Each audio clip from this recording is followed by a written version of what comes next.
Addicted impapani rambi problem kumadheodheo hakuna product maiza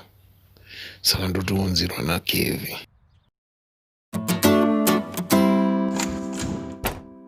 Madigo mdara nakunzira special order fresh from the pharmacy guru. Basi paka chibaba dada shakarirwa reketa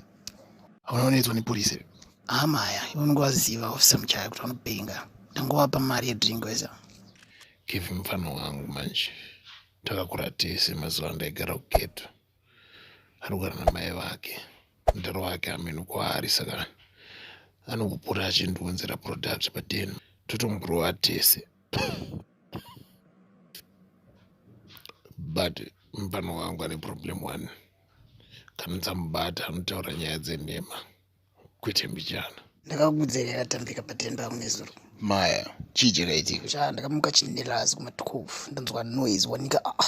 ndavingwa nembavha padenasi Serious tokusasa dzadziri 5 dzano mumwe wacho kwakutondipotsera nemapanga vaburisa pfuti akapfuura bullet kamitiro kawo ka vanenge vaida kutondibvisa tidiniti asekuru Kevi live kamudara unorepwa sefaniso saka ndakada kunzvenga bullet riya pandarovera pakune wardrobe ndosaka maziso angu akaita black dzano chii chiri kusedza ipa papa nditori serious pakune ifitted wardrobe Kevi makarovera sei nemaziso chimbomira unzwe ka ndakabva ndadonha pamubhedha pai ndaita unconscious bhawani wacho andidira mvura nebhaketi kuti ndimuke dzamo achibva atotesa magumbezi angu ese nejini randa ndakatopfeka sha pane yakatambika yamusi kutaura tsana imimi aiyoka kumbavha dzacho dzakazoita sei? mbavha dzakatiza pakamuka muchembere vachigadzira kuenda kuchechi wakauya kurumu kwangu kuzocheka kuti chechi aitika ungunovabvunza kana vadzoka kubva kukemba Kevi aunyareri manje ausukuketa kana chekuti momzi yako yaichitodza kule nhasi makuseni chaichai kuti yanetsana newewewe nenyaya yako yekuzviwetera mumagumbezi mbavha dzekuita sei? itaiwo kule wako waudzirwa kupi nyaya iyoyo namomzi wangu asi kule wako wakuenda kumachechi kembe vakadzi kana